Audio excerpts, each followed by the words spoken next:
बिस्मिल्लाहिर्रहमानिर्रहीम। अस्सलाम वालेकुम स्टूडेंट। बेटा हम कल यहाँ पर थे जब हमने क्वेश्चन स्टॉप किया था। अब आप सबसे पहले देखें रिक्वायरमेंट क्या है।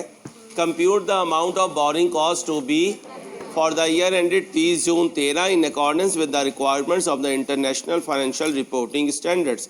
Borrowing cost should be calculated based on number of months. Borrowing cost to be capitalise का एक फॉर्मेट बिल्कुल हमने डेवलप किया हुआ है, ज़रा देखें वो क्या है। Borrowing cost to be capitalise का यहाँ पे आ जाएं जी। Borrowing cost to be capitalised, बेटा बातें नहीं।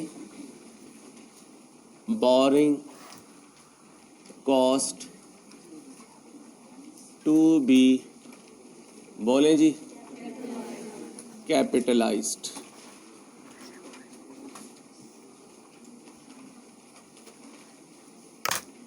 बोरिंग कॉस्ट टू बी, सबसे पहले अरेंजमेंट फ़ी वगैरह लिख लिया करें। क्वेश्चन में ना भी हो तो थोड़ा फॉर्मेट याद रखते रहा करें। फिर लिखा करता था बच्चियों बातें नहीं। Interest on specific boring,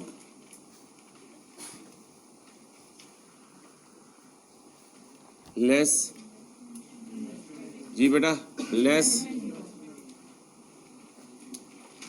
investment income, और फिर क्या इंटरेस्ट ऑन जनरल बोरिंग्स। बच्चियों प्लीज बच्चे, borrowing cost to be capital.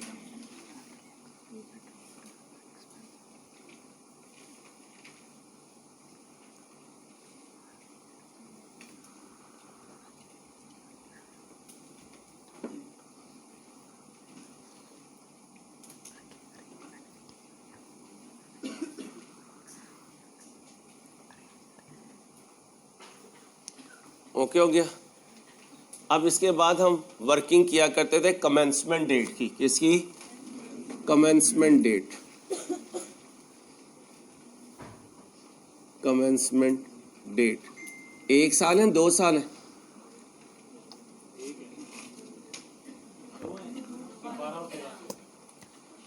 कब की पूछ रहा है वो 13 की बोरिंग कॉस्ट पूछ रहा है।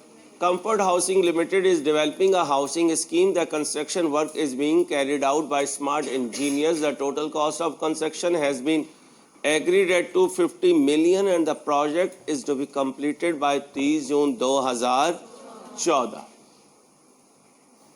कब कंप्लीट होगा? 30 जून 2000। Other related information is as follow. Running finance लिया है बिजनेस ने 1/4/12। इस रनिंग फाइनेंस का आना हमारे लिए रेलिवेंट नहीं है, इसका जाना भी हमारे लिए रेलिवेंट नहीं है। जी हाँ, फैसिलिटी 100 मिलियन की है, ये भी रेलिवेंट नहीं है क्योंकि जितना इस्तेमाल करेंगे उसके हिसाब से कैपिटलाइज होगा। जी मार्कअप इम्पॉर्टेंट है क्योंकि अगर एक ही जनरल फाइनेंस है तो यही कैपिटलाइजेशन रेट है। इसे एक लोकल बैंक से लिया। Receipt and payment up to 30 June 13, entry भी 30 जून 13 की मांग रहा है। रसीद एंड पेमेंट आ रही है। 1/4/12 को स्पेसिफिक लोन लिया है तो 12 वाला जो पीरियड है उसकी तो वो एंट्रीज हमसे पूछ ही नहीं रहा है, ना कैपिटलाइजेशन पूछ रहा है। स्पेसिफिक लोन रीपेबल है 31/12/13 को। अब 13 के एंड में खड़े होकर देखूंगा तो ये लोन पे हो चुका होगा, इसलिए उसने एक्सट्रैक्ट नहीं मांगे।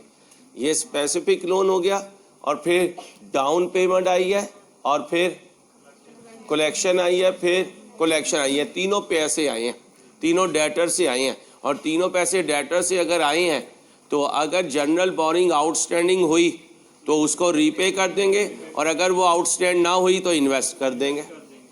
यही सिखाया था, जो बेस्ट ऑप्शन हो उस पर जाना। तो जिस दिन पैसे आए देख लेना, जनरल बोरिंग आउटस्टैंड आ रही हो तो उसको रीपे करने में इस्तेमाल करना क्योंकि उसका रेट कितना है? 14%। उसका 14% है और मैं इन्वेस्ट कर सकता हूँ 8% पे। तो मैं तो रैशनल आदमी हूँ, प्रूडेंट आदमी हूँ, तो मैं क्या करूँगा? मैं जो भी पैसे आएंगे कस्टमर से, अगर जनरल बोरिंग इस्तेमाल हो रही हुई तो मैं उसे क्या कर दूँगा? उसे रीपे करके ख़त्म कर दूँगा। और अगर जनरल बोरिंग आउटस्टैंडिंग ही नहीं है तो फिर मैं इसको इन्वेस्ट कर दूंगा, फिर मैं इसको क्या कर दूंगा, इन्वेस्ट कर दूंगा। क्योंकि ये कस्टमर से आए हुए पैसे हैं, इसलिए ये स्पेसिफिक लोन वाले इंटरेस्ट से इन्वेस्टमेंट इनकम माइनस नहीं होगी, ये इन्वेस्टमेंट इनकम हमेशा अदर इनकम में चली जाएगी। ओके हो गया। अब सबसे पहले क्या बनाएं, रसीद पेमेंट शेड्यूल से पहले कमेंसमेंट डेट। कहीं बताया है कि कब शुरू हुई कमेंसमेंट, पेमेंट कब की है, 30/4/12 को, 30/4। मेरा मशवरा ये है आप 12 भी बनाएं ताकि आपको पता हो कि 13 जो है वो ओपनिंग में आएगा। आपका ईयर एंड कब हो रहा है, 30/6/13 को, तो स्टार्ट कब हुआ होगा, 1/7/12, तो 1/7/12 को जो होगा वो सारा ओपनिंग होगा। 1/7/12 से पीछे जो है उसका उसने कैपिटलाइजेशन हमसे नहीं पूछी, लेकिन फिर मशवरा दे रहा हूँ रसीद पेमेंट शेड्यूल स्टार्ट से बनाया करें ताकि कहीं गलती का चांस ना लगे। आज कौन सा नया कॉलम ऐड हो जाएगा, कलेक्शन फ्रॉम कस्टमर, क्या, क्योंकि इसकी वजह से जनरल बोरिंग ने रीपे होने और इस अमाउंट ने इन्वेस्ट भी होना है। आज एक और शेड्यूल में चीज़ आ जाएगी, क्या, कलेक्शन फ्रॉम कस्टमर। शुरू करें। सबसे पहले कमेंसमेंट डेट बनाएं, कमेंसमेंट डेट बनाएं, शाबाश, जल्दी करें बेटा, टाइम कम है। जी बेटा क्या करते थे बच्चों, लेटर ऑफ, पहली चीज क्या है, बोरिंग कॉस्ट, दूसरी जी, तीसरी बताएं जी। जनरल बोरिंग की तो डेट ना लीजिएगा, स्पेसिफिक बोरिंग कब ली है, 1/4/12, 1/4/12। एक्टिविटी कब स्टार्ट की, नहीं लिखा हुआ है। पेमेंट कब हुई है जी, 30/4/12। जी भाई कमेंसमेंट डेट क्या बनी, 30/4/12। दूसरे लफ्जों में 1/5/12। अब आ जाए भाई, excuse me, ceasing date, complete, earlier of, बोलो, earlier of completion, earlier of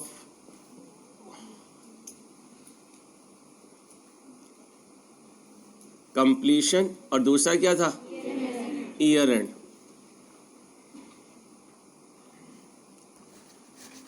completion नहीं हुई, ईयर एंड आ गया, क्या आया, 30/6/12, 30/6/12, 30/6/12। अभी तो पिछला साल बना रहा हूं, तुम पहुंच गए ना 13 में, यही गलतियां हैं तुम्हारी।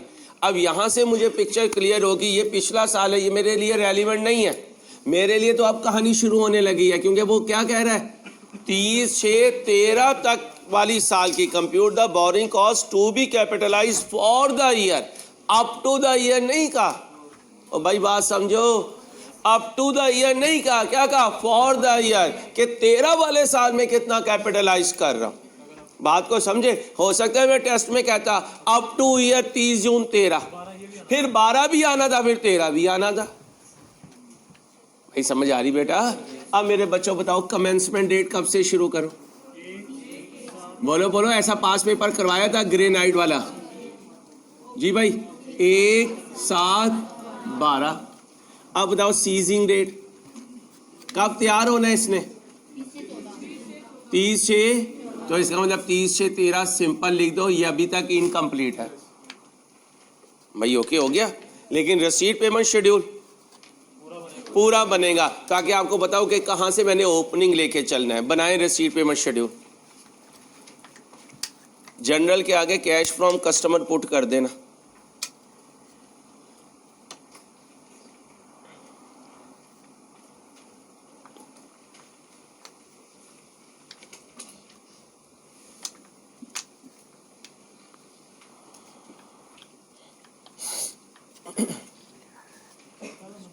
जी पता नहीं, अभी अंदाजा कर लेते हैं। ये तो डेट आ गया, फिर क्या आती है डिस्क्रिप्शन, डिस्क्रिप्शन लिख देते हैं।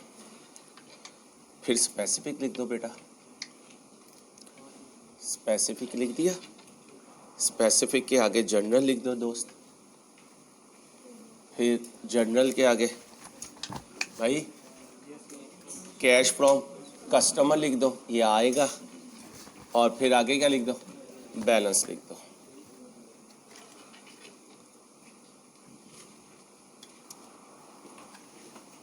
आराम आराम से बनाना, कोई जल्दी नहीं करनी। यहाँ क्या लिखूं, ऊपर receipt and payment schedule, receipt slash बोलिए पेमेंट शेड्यूल, ये क्या है, डेट, डिस्क्रिप्शन, स्पेसिफिक, जनरल, जी मेरे बच्चों, कैश फ्रॉम कस्टमर, आगे बैलेंस।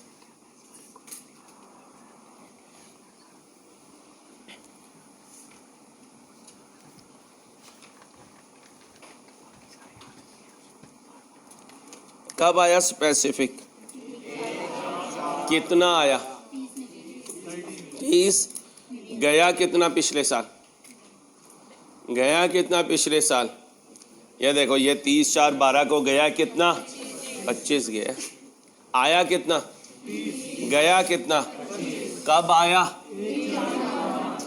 1/4/12, लोन रेस्ट कितना, 30।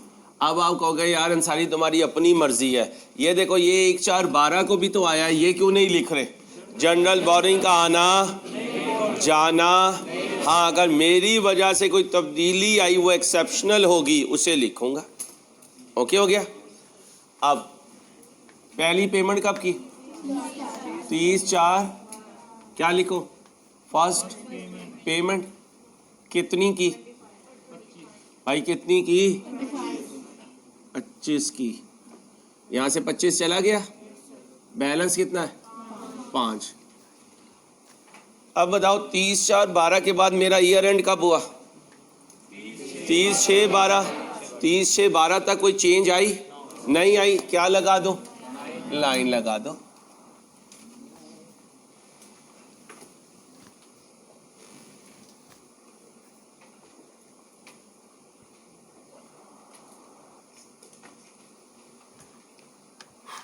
तीस 30/6/12 के बाद जिंदगी कब शुरू होगी, 1/7/12। अब क्या लिखूं, ओपनिंग बैलेंस कितना है, 5 का, कहाँ पड़ा हुआ है, बैलेंस में पड़ा हुआ है।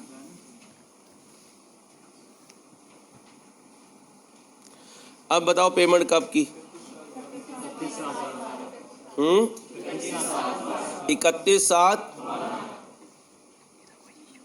31/7/12, क्या लिखूं, सेकंड पेमेंट कितनी की बेटा जी, यहां से कितना और जनरल से 30, ये चला गया, और बैलेंस कितना हुआ, 0। अकेला तो नहीं हूं मैं, शरारतें नहीं करनी जाते हुए, बस ये ध्यान रखना।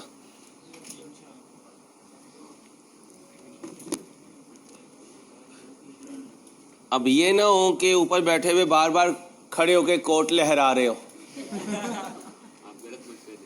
मैं गलत मशवरा नहीं, मैं समझा रहा हूँ भाई साहब को, आपको नहीं, आपको मुझे पता है आप नहीं लहराएंगे, उनकी उम्र ऐसी है, कच्ची उम्र है, पता चले कच्ची उम्र में कोट लहरा रहे हो, और फौजी आपको पता भी नहीं चलता कहाँ लेके गए हैं। और फूल नगर के पीछे भी उनका एक हेडक्वार्टर है। आओ भाई, 31/7 के बाद क्या हुआ बेटा, आया गया। अब जरा ध्यान से, 1/9/12 को आया है, 1/9/12 को भाई, 1/9/12 को कितना आया है, 25, 1/9/12, ध्यान से भाई, यहां आया,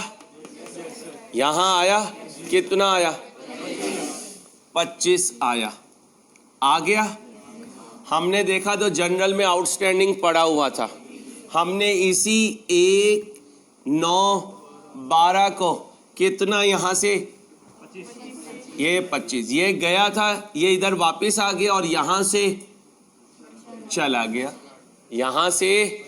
इसका मतलब हम इन्वेस्ट नहीं कर सके, जो आया जनरल बोरिंग को रीपे कर दिया। कल का लेक्चर जहां लिखवाते हुए एंड किया था वहां पहुंचो बच्चों बच्चियों, जल्दी से पहुंचो। वो देखो उर्दू में क्या लिखा था, पूरी कहानी पढ़ो, अपने आप को सुनाओ आहिस्ता आवाज में, अपने आप को सुनाना है।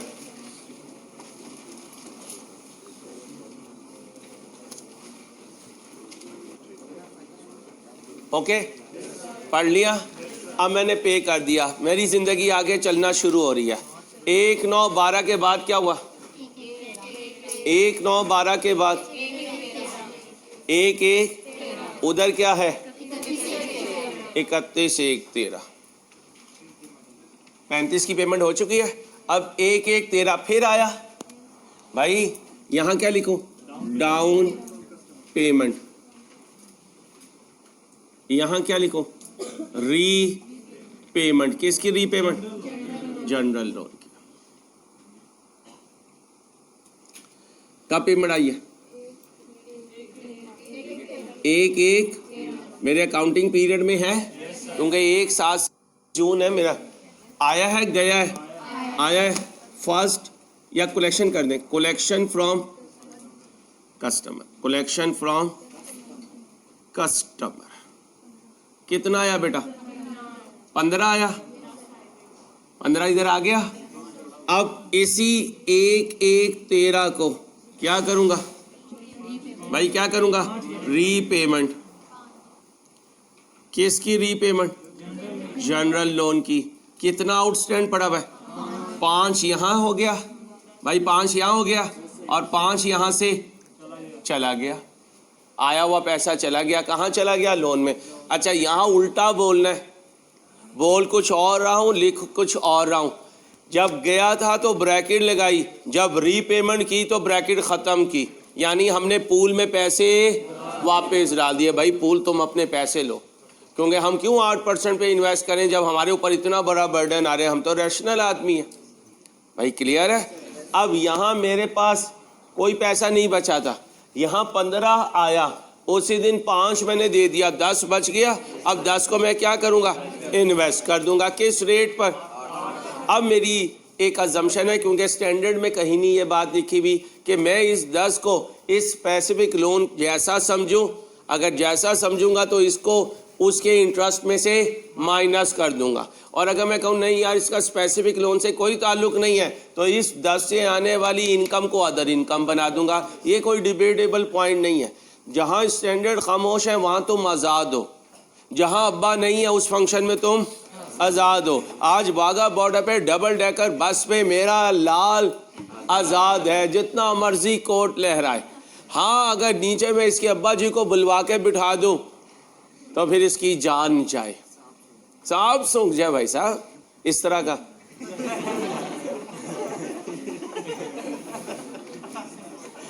1/1/13 हो गया। 1/1/13 के बाद क्या हुआ बेटा? 31/1/13 को कितना गया? 40। आओ बेटा जी। हाँ, ये बैलेंस में 10 लिख दो, कोई मसला नहीं। नाराज क्यों होते? गुस्सा नहीं करना। ये लो, आप जंगल के बादशाह, सर कुछ भी करें। 31/1/13 को क्या हुआ मेरे चंदा? पेमेंट हुई है। कौन सी पेमेंट? Third payment. बेटा बातें नहीं, प्लीज पढ़ाने दीजिए। कहाँ से करूं ये पेमेंट? जनरल से। कितनी गई बेटा जी? 40। अब 10 यहां से जाएगी, 10 यहां से जाएगी। क्यों यहां से जाएगी? मेरा दिमाग खराब है कि मैं 10 को इन्वेस्ट करवाए रखूं कितने परसेंट पे? 8% पे, और जनरल वालों से लोन लूं? मैं तो नहीं करूंगा। तो पहले मैं अपना पैसा इस्तेमाल करूंगा। भाई जा यार, तू जा, 8% में बर्दाश्त कर लूंगा ना आए, लेकिन मैं 14% नहीं दे सकता अपने एसेट पे बर्डन। अब बताओ 10 तो वो चला गया, तो जनरल से कितना निकालूं? यारी मैं अकेला तो नहीं। अब बैलेंस कितना रह गया? फिर 0 आ गया। अच्छा बेटा, थर्ड पेमेंट कितनी दी मेरे बच्चे? 40 किसको दी? कॉन्ट्रैक्टर को दी। अब दो ऑप्शन थे, कॉन्ट्रैक्टर मांगने आया तो स्पेसिफिक लोन तो कुछ नहीं था, आपके कुछ पैसे कहाँ इन्वेस्ट हुए पड़े हुए हैं? बैंक में। किस रेट पर? ठीक है, और एक पूल पड़ा हुआ है उसमें पैसे हैं। अब मुझे बताएं, पूल से निकालेंगी तो आप पे कितना बर्डन आएगा?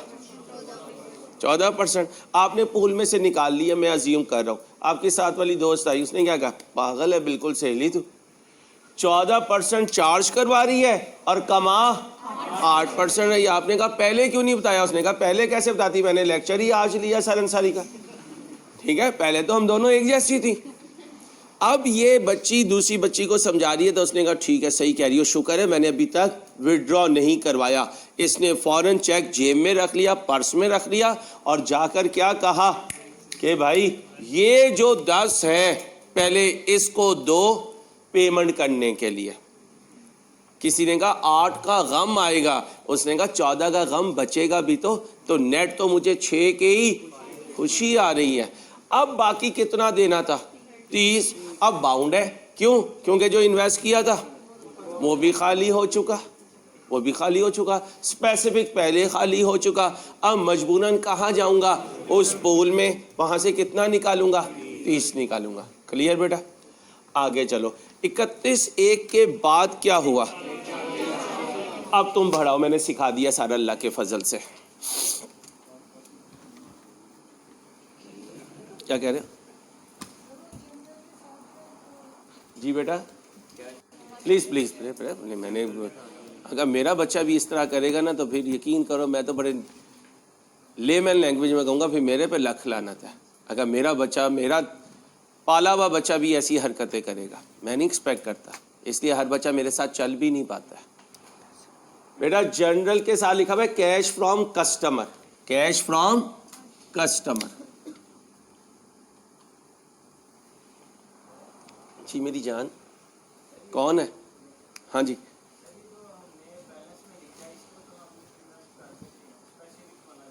जी इसलिए बेटा मेरे पास कोई एक फॉर्मेट तो बनाना था ना, तो आज से हमने आदत बना दी कि कस्टमर से आया हुआ पैसा भी कहाँ लिख दिया करेंगे? बैलेंस में लिख दिया करेंगे, ताकि हमें पता हो कि इसने इन्वेस्ट होना है। अदरवाइज अगर मैं फॉर्मेट में नहीं लिखूंगा ना तो मैं इसकी इनकम रिकॉर्ड करना भूल जाऊंगा।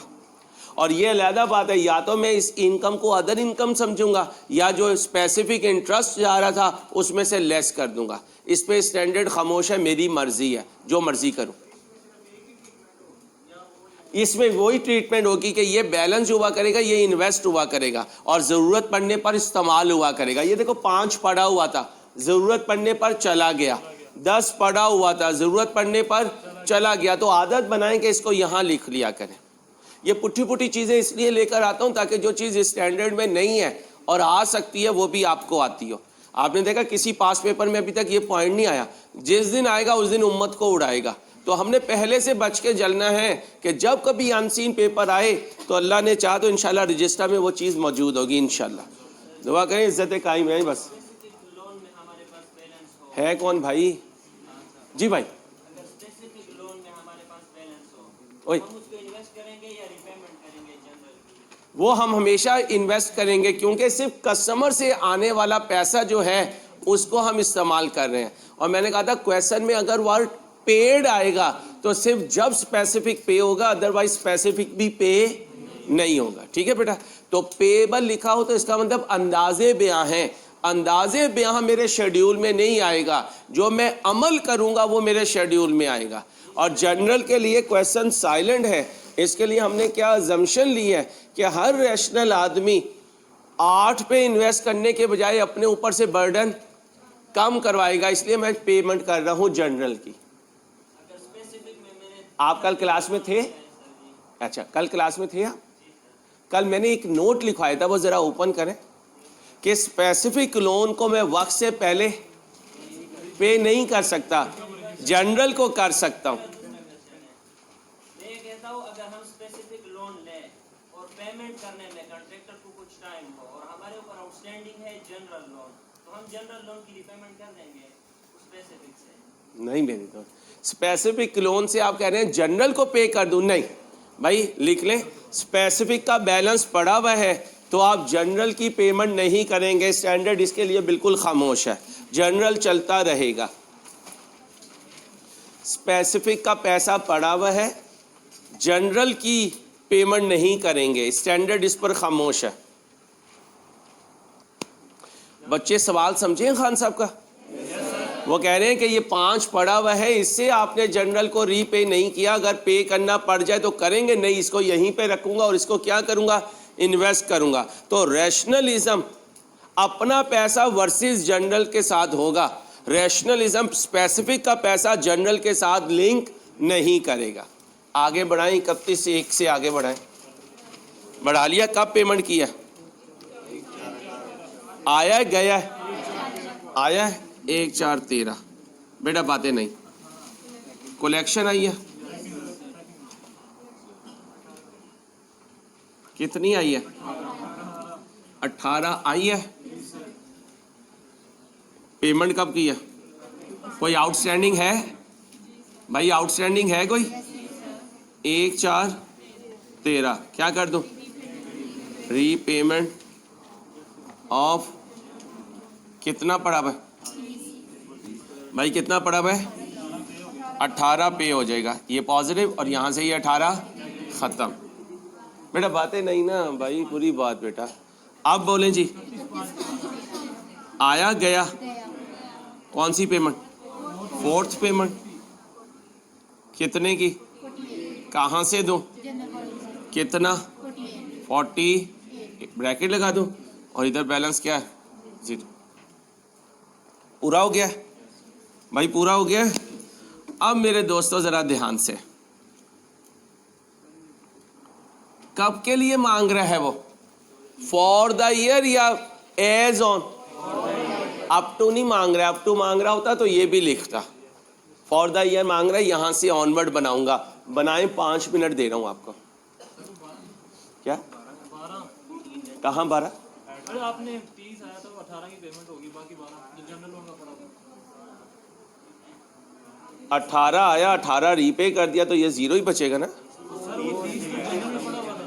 30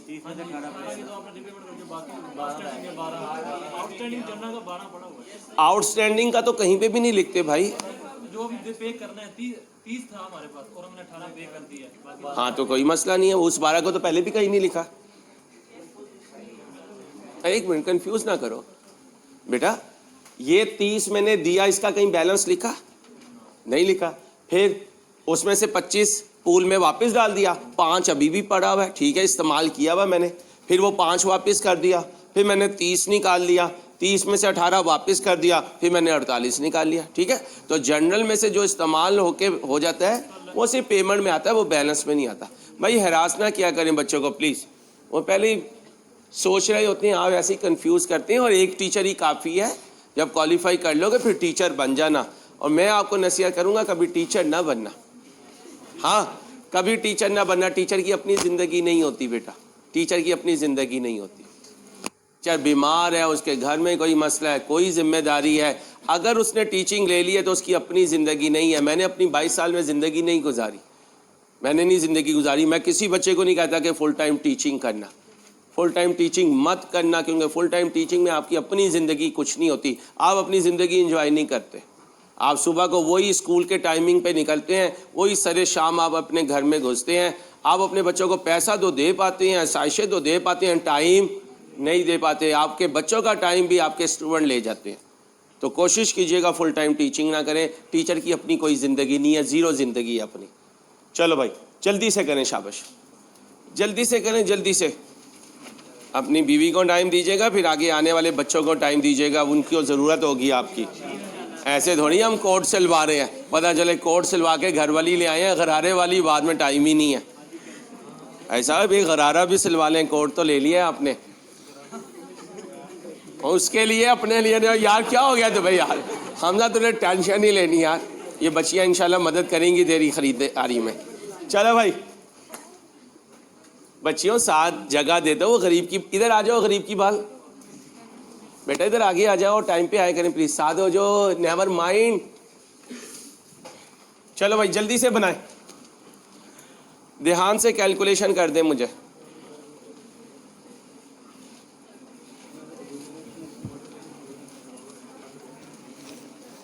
सस्पेंशन है किस साल में? 13 में। ये 13 का साल शुरू कब हुआ और कब एंड हुआ? अब जरा ध्यान से, बोंगी ना मारना, कोई अरेंजमेंट फी तो नहीं है 13 में। यहां क्या लिखो? 5 लिखो। ये कल भी समझाया था, कल भी समझाया था, कल भी समझाया था। स्पेसिफिक लोन कब तक आउटस्टैंड है, तुम उसे कब तक इस्तेमाल कर रहे हो? कैपिटलाइजेशन पीरियड कब से शुरू हुआ, कब तक रहा, कितने महीने? तुम बेवकूफ ये समझ रहे हो ये 5 रेलिवेंट है भाई। ये लोन तो तुमने इसी क्वालिफाइंग एसेट के लिए लिया। जब तक इसकी सीजिंग डेट नहीं आएगी, जब तक स्पेसिफिक लोन रीपे नहीं होगा, जब तक ये स्पेसिफिक लोन तुम्हें मुंह चढ़ाता रहेगा, आप कहोगे यार तू क्यों मुंह चढ़ा रहा है, तो कहेगा मैं आया ही तेरे लिए था, तो इसका चार्ज भी आपको ही होगा। बताओ 5 लिखूं 30 लिखूं? यहां अपने खूने दिल से लिखो, ओए 5 ना लिखी ओए, लिखो ओए 5 ना लिखी ओए। अच्छा सुनो, अब बोंगी ना मारना। अगर इस 30 में से 20 रीपे हो चुका होता तो फिर 10 से चलता। सिखाया हुआ है यार भाई, इस पे इंपॉर्टेंट लिख लो। आप ना यहाँ से 5 लिखोगे, इसलिए मैंने देखो रुक गया था, मुझे पता था यही मिस्टेक होगी। अच्छा, जब इंसान बहुत ज़्यादा पढ़ा लेता है ना तो उसे पता होता है बच्चा कहाँ कहाँ क्या मिस्टेक करेगा, बच्चा कहाँ कहाँ, इसलिए रुक जाया करो, समझ जाया करो ये मिस्टेक होने लगी या ज़रा अलर्ट हो जाते हैं। ठीक है, इनटू कैपिटलाइजेशन पीरियड 12/, आप बताओ सस्पेंशन कौन सी? और खामोश है, रूटीन अनरूटीन? क्या करूं बोलो? 3.3।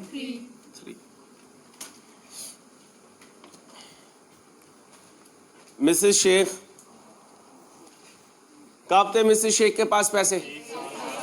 उसने कब तक इन्वेस्ट किए? तो ये 5 इन्वेस्ट हुआ किस रेट पर? इनटू 1/, ये कौन सा महीना है? जुलाई का। सस्पेंशन कब हुई? मार्च 13 में। इसका मतलब इसमें से माइनस नहीं होना, कितना बना? 0.033। इस चाचू के लिए 2 अजम्पशन ली जा सकती हैं। इस चाचू को ये भी कह सकते हैं कि इस इन्वेस्टमेंट इनकम की तरह इस पे भी जो इनकम आएगी वो यहाँ से माइनस हो जाएगी। ये भी कह सकते हैं कि अदर इनकम होगी। ये डिबेटेबल पॉइंट नहीं है, हम इसी के साथ कर देते हैं ताकि एक ही अजम्पशन से हम अपने पूरे सिलेबस को कवर करें। 10 इन्वेस्ट किया किस रेट पर, कब किया? 1/1/13। कब तक किया, कितने टाइम के लिए? क्या इस 1 महीने में सस्पेंशन हुई? कितना है? 0.06। इस डब्बे को टोटल कर दो, इस डब्बे को टोटल पॉइंट, इसे यहां पे लाके क्या कर दो, बोलो? लेस कर दो। यहां क्या लिखो? इंटरेस्ट ऑन, बोलो भाई?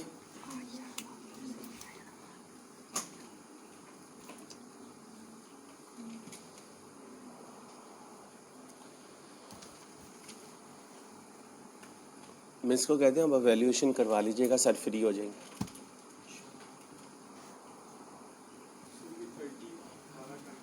कौन सा 30 मेरी जान? ये आपने लोन कब लिया? 1/4/12 को। किसके लिए लिया? ये क्वालिफाइंग एसेट 1 साल में तैयार हुआ, 1 साल से ज़्यादा अरसे में। जब तक ये तैयार नहीं हुआ इस पे कौन सा पैसा लगा? स्पेसिफिक बोरिंग का भी लगा। तो फिर स्पेसिफिक बोरिंग पे इंटरेस्ट 2012 में दोगे या 13 में भी दोगे? कब तक दोगे? 31/12/13। मेरा ईयर एंड कब हो रहा है? इसका मतलब मेरे अकाउंटिंग ईयर के एंड में भी ये आउटस्टैंड है। जब ये आउटस्टैंड है तो इससे पूछेंगे तुम किसके लिए आए, तो ये क्या जवाब देगा? क्वालिफाइंग एसेट के लिए। तो फिर इसे कहेंगे तुम्हारा इंटरेस्ट भी किसे चार्ज होगा? अब क्वालिफाइंग एसेट 2012-13 में 12-13 में कंप्लीट हो गया? नहीं हुआ। पूरे साल ये इस पे काम होता रहा, पूरे साल स्पेसिफिक लोन भी आउटस्टैंड रहा। तो फिर उसका जो इंटरेस्ट मैंने ब्रांच को दिया है वो तो ब्रांच को पे कर दिया। अब कोई तो उसका रेसिपिएंट होगा, या तो उस इंटरेस्ट का रेसिपिएंट होता है जीपी, जीपी कहता है मेरे में से माइनस करो, या फिर होता है क्वालिफाइंग एसेट, वो कहता है मेरी कॉस्ट में ऐड करो। अगर स्पेसिफिक लोन है तो इसका रेसिपिएंट कौन होता है, जीपी या क्वालिफाइंग एसेट? तो फिर किसकी कॉस्ट में ऐड करूं? ये लोन कब से आउटस्टैंड है? 1/4/12 से।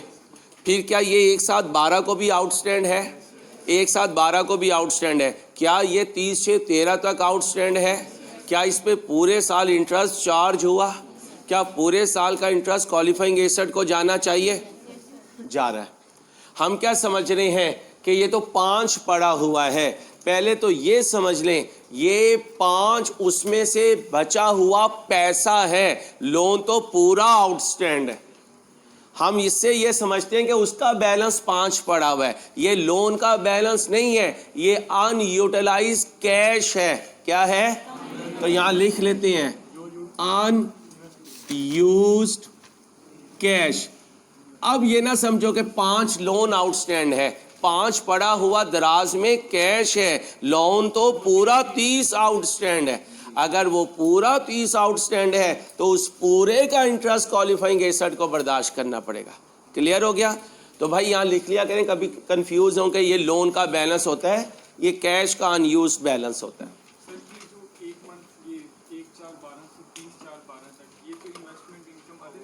ना नहीं मेरे धंधा, हमने कैपिटलाइजेशन कब शुरू की?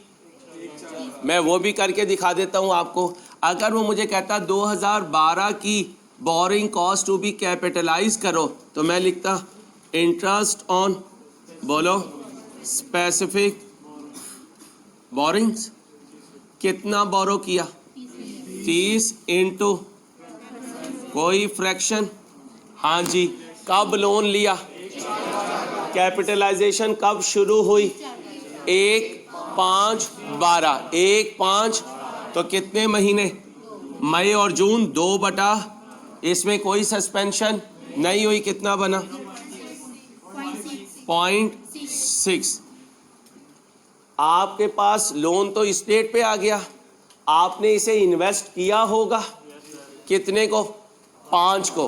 5 को इन्वेस्ट किया होगा। कब किया होगा? 1/5/12। 1/5/12 कितने महीने के लिए? 2 महीने के लिए। तो इसमें से क्या करूंगा? Less investment income. कितने पे भाई? 5 पे। 5 ज़रब 8% ज़रब 2 बटा कितना? 0.06। 7 भी है। बोलें जी, बोलें भाई। 0.53। ये 2012 में कैपिटलाइज करूंगा, क्योंकि जनरल बोरिंग 12 में इस्तेमाल नहीं हुई, इसलिए इंटरेस्ट ऑन जनरल बोरिंग भी नहीं आएगा। अब ध्यान से सुने, लोन कब आ गया? कैपिटलाइजेशन कब शुरू हुई? कैपिटलाइजेशन से पहले जितनी भी पैसे थे मिसेस शेख उसे इन्वेस्ट कर आई। कितना इन्वेस्ट करके आई? कब करके आई? कब तक करके आई? कितने महीने के लिए करके आई? किस रेट पर करके आई? into 8% into 1/12 कितना बना?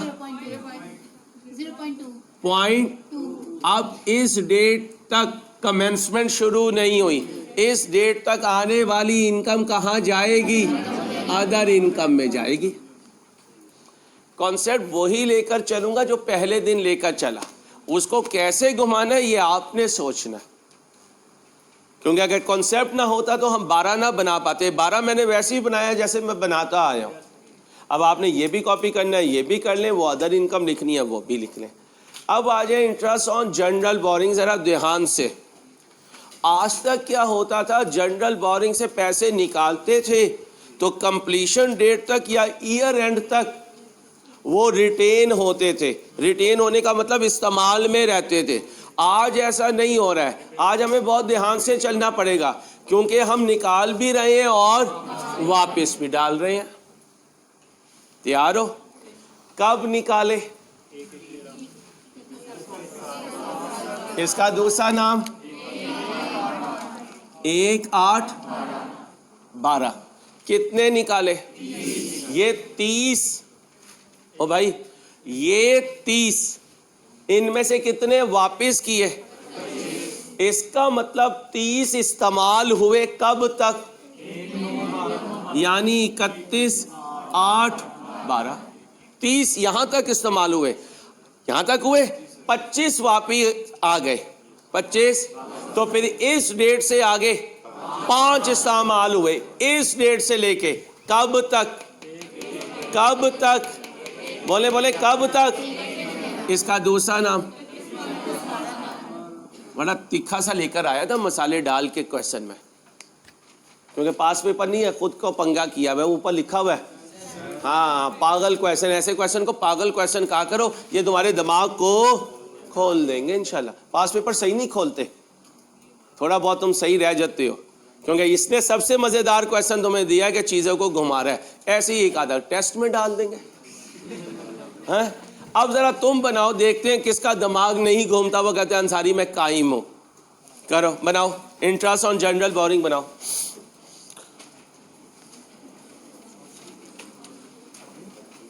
मैंने ये कहा था क्लास टाइम पे ख़त्म कर दूंगा। डिपार्टमेंट को कहिएगा कर लें अपनी एवेल्यूएशन। मैं 10 मिनट पहले आइएगा, 9:35 पे आइएगा।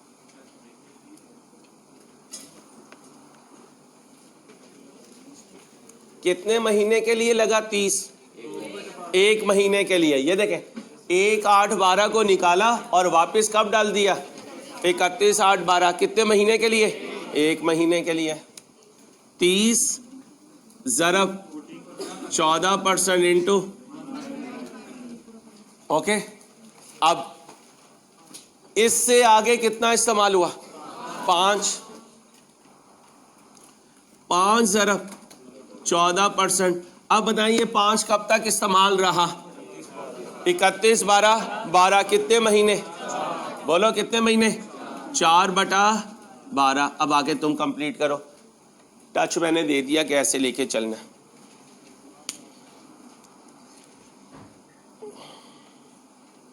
फिर कितना निकाला? 30 निकाला। 31, 1, 13 का दूसरा नाम क्या होगा? 1, 2, 13। क्योंकि जब स्टार्ट करना है तो स्टार्ट से करना है, मंथ का स्टार्ट लिया करो। ये 30 कब तक रहा? 1, 4, 13। इसका दूसरा नाम 31, 3, 13। 31, 3 कितने महीने? कितनी अमाउंट? 30 की। करो करो, थोड़ा हाथ से करोगे तो जहन में बैठेगी बात।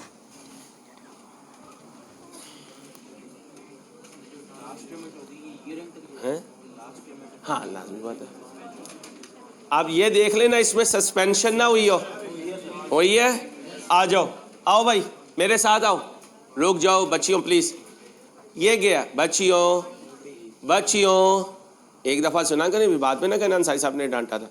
30वीं दफ़ा आप चुप हुई हैं। कितना निकाला? 30।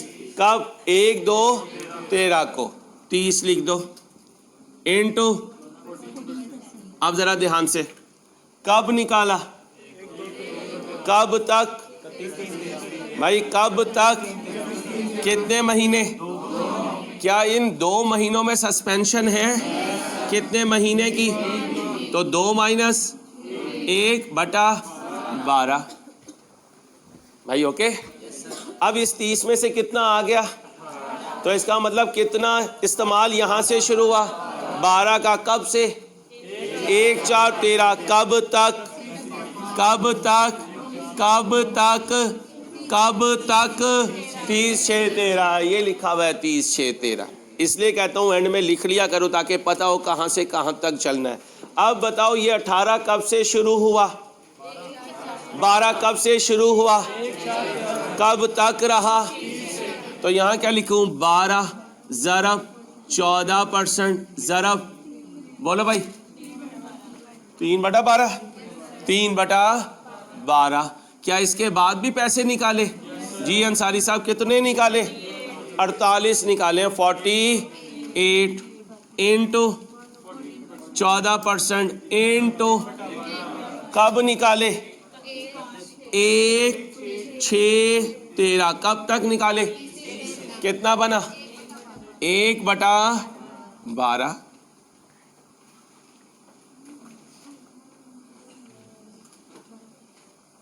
को दिमाग खुल रहा है? और ये ना समझना यार हम भोलों से क्या दिमाग कैसे खुलेगा, भाई बड़े बड़े भोले होते हैं, सीए में आके खुद ही माशाल्लाह होशियार हो जाते हैं। लगे रहो, बस लगे रहोगे तो यूनिक बन जाओगे इंशाल्लाह।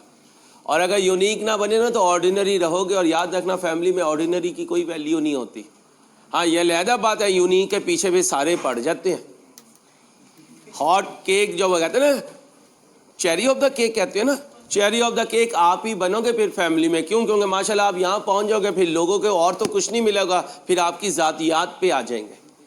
क्योंकि जिन्हें मैदान में खेलने की आदत नहीं होती फिर वो ज़ात पे खेलते हैं, और ज़ात पे खेलने वाले लोग छोटे होते हैं। हमेशा मैदान में खेलें, मैदान में अपनी सलाहियतों को आजमाएं कि हम कितने कैलिबर को कैरी करते हैं। आओ मेरे बच्चों बोलो जी, पहला बोलो 0.35, 0.23, 0.35, 0.4,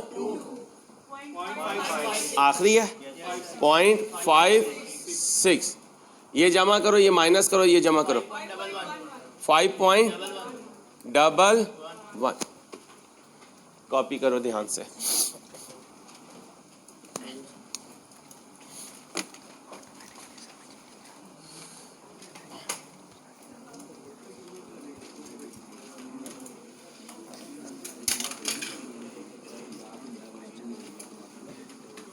जी भाई अब हेडिंग बनाएं इक्विटी फंड्स। हेडिंग बनाएं इक्विटी फंड्स। कौन से फंड्स? Equity funds. कौन से फंड्स? Equity funds.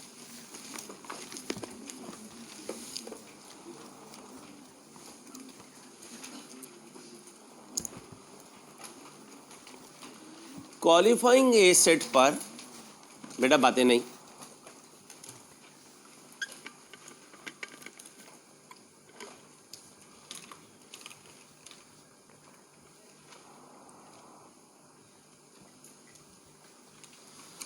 क्या बोला?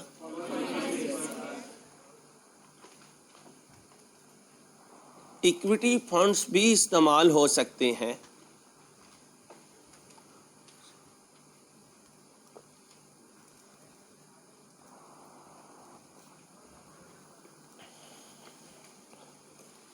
इक्विटी पर डिविडेंड पे किया जाता है।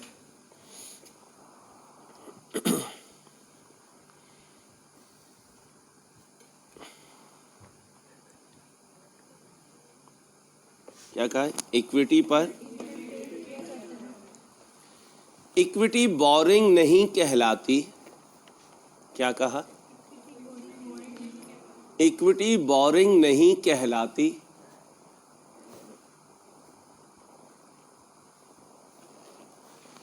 डिविडेंड बोरिंग कॉस्ट नहीं कहलाता। डिविडेंड बोले बोरिंग कॉस्ट नहीं कहलाता। लेकिन रसीट पेमेंट शेड्यूल में क्या कहा? रसीट पेमेंट शेड्यूल में शेयर कैपिटल से आने वाला पैसा, शेयर कैपिटल से आने वाला पैसा भाई साहब कौन सी क्लास में आया? बेटा 9:45 बजे है ना, अभी FAR 1 चल रही है मेरी चंदा, वेट कीजिए बाहर प्लीज। क्या लिखा है? शेयर कैपिटल से आने वाला पैसा और कॉन्ट्रैक्टर को जाने वाला पैसा, शेयर कैपिटल से आने वाला पैसा और कॉन्ट्रैक्टर को जाने वाला पैसा नजर आएगा। क्या कहा?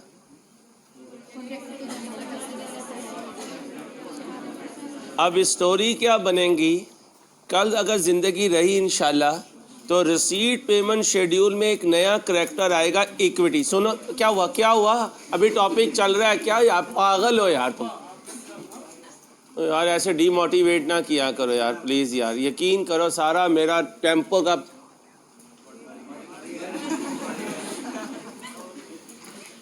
कल के रिसीट पेमेंट शेड्यूल में एक नया करैक्टर आएगा, इक्विटी। अब हो गया क्या?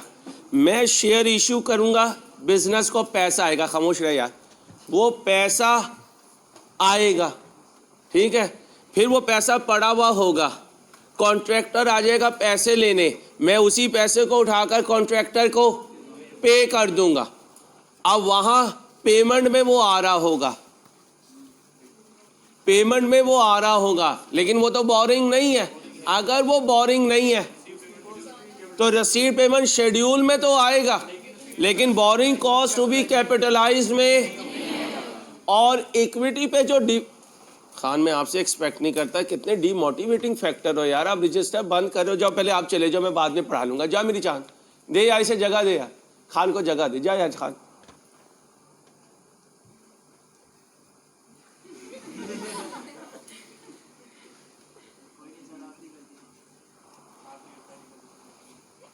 आखिरी गलती तो वो भी नहीं माफ़ करेगी इसकी, और पठानों की आजकल गलतियां कुछ ज़्यादा चल रही हैं। ठीक है भाई, हाँ सही हो जा, अपना करी यार, मैं सारा जहन आउट कर देता यार। कल से रिसीट पेमेंट शेड्यूल में शेयर कैपिटल का आने वाला पैसा आएगा, उस पैसे से अगर कॉन्ट्रैक्टर को पे करूँगा वो पैसा जाएगा भी। लेकिन आप कहोगे अंसारी साहब ये जो पैसा इस्तेमाल हुआ है इसकी भी तो कोई कॉस्ट होगी, उसको कॉस्ट ऑफ इक्विटी कहते हैं, वो MFA में सिखाऊंगा इंशाल्लाह ज़िंदगी रही तो। क्या कहा?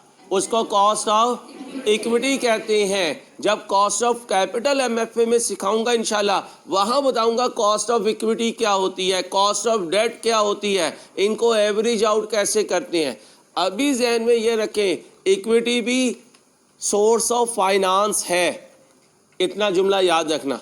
ये भी बिजनेस के प्रोजेक्ट्स में इस्तेमाल होता है, इससे आने वाला पैसा, लेकिन इससे आने वाले पैसे को बोरिंग कॉस्ट नहीं कहते।